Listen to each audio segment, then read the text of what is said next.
Hello, I'm Alex. I'm Chris. And I'm Jamie. And we all have that one friend, right? The ugly one to make us all look better?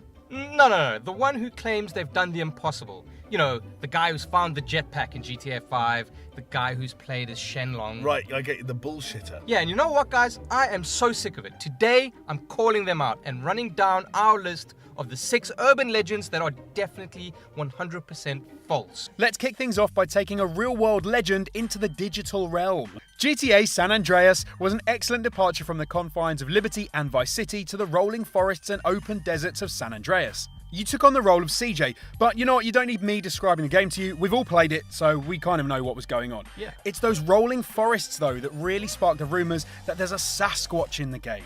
Bigfoot.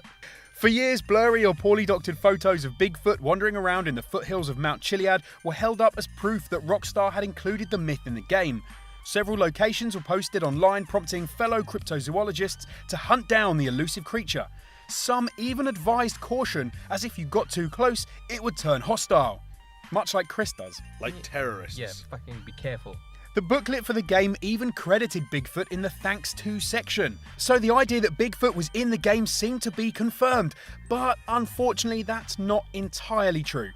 Rockstar never included Bigfoot in the game. It was all the product of mischief makers and people who wanted to be part of the legend. Oh, those mischief makers. Those bastards! Modders have also stepped in to make Bigfoot a reality in the game, with the gullible or credulous claiming it as proof. Yet Terry Donovan, the co-founder of Rockstar himself, said that there was no Bigfoot in the game, but did end that sentence by saying, "There is something in those woods. Maybe the hunt wasn't so stupid after all." Well, Jonesy, an interesting urban legend and kind of sort of creepy, I guess. Kind of. A little bit. Do you know what's definitely creepy, though? Your underpants. Hey! Other than my underpants. Being stared at by the blank-eyed avatar of the developer's dead brother. Ah! At least, that's what players of Minecraft thought when they first encountered Herobrine. The legend of Herobrine started off fairly tamely. A poster on 4chan said that the character was going around in his single-player game building bizarre constructions and deforesting the place. This alone implies more of a rogue tree surgeon than creepypasta fodder. However, it wasn't until Brocraft streamer Copeland posted images of the avatar that people really began to take notice. Copeland took the hoax further by orchestrating elaborate sightings in his Let's Plays, a lead that other Minecrafters on YouTube followed. Thanks to the original 4chan posting, the character had a name, Herobrine, and was allegedly Notch's brother. Copeland then took this to new heights. He posted links on various streams to a website which featured the now familiar Minecraft face but with real erratic eyes, accompanied by text imploring the viewer to wake up. Yeah, that's creepy. Yeah, but yet again, Chris, it was all nonsense. It wasn't nonsense. It was wasn't. Ghost Notch brother. Herobrine! I had to break it to you, Jonesy. It was a funny little scary story that was embellished over and over again by the rumour mill. Notch himself has even said that he never had a brother and that it's complete nonsense. Yet that doesn't explain the updates that state that Herobrine has been removed. If he was never there, why remove him? See, Herobrine is all about trolling though, isn't it? Because there are so many videos online of people being trolled by avatars that look like Herobrine. Well, what do you guys think? Let us know in the comments below. Did Herobrine actually exist? Or did the trolling come first? Much like Herobrine, the recently deceased are a really potent source of creepypasta in gaming, especially if you don't have a fucking clue who they are and what they want. So, in 2010, a poster on, that's right, 4chan, I mean, it's always 4chan, Jadu Sable, apparently? Jadoozable. Yeah, well, anyway, that dude. He claimed that on a copy of Majora's Mask he had gained from a strange elderly gentleman, there was a mysterious save file on it called Ben. This is already bullshit. Creating a new game, characters continued to refer to him as Ben, which was mildly irritating but not game-breaking in itself. However, in an attempt to solve the problem, Jadu Sable deleted Ben's save file, but that only made NPCs completely ignore his name altogether. I mean, this is weird, but again, Jadu Sable decided to work with it. He tried to perform the 4th day glitch, which allows players to gain an extra day, but was transported to the final boss battle. Yet something was a little bit wrong, a little bit off, a little bit iffy. The text was off, Skull Kid followed him around silently, and before he could get a firm grasp of his surroundings, Jadu Sable was wrenched back to a clock town straight out of a dystopian nightmare.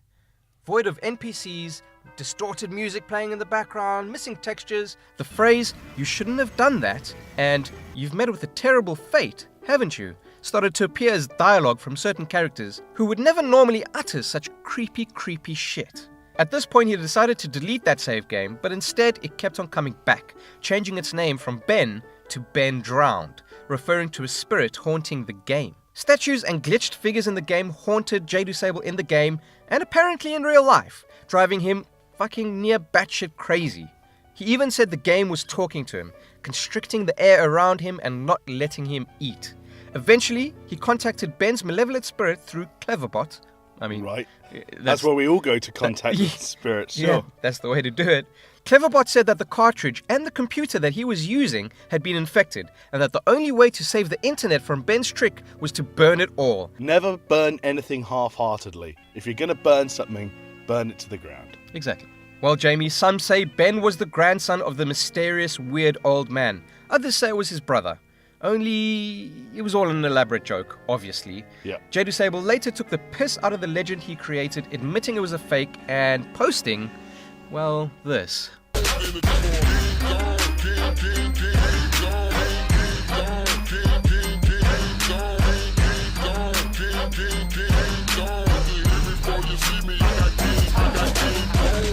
Ah, Lara Croft.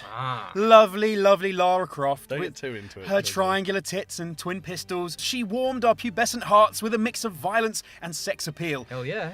But for some, and by some I of course mean almost all, simply seeing a woman with skin-tight clothing was not enough. No. We wanted to see the pixels below.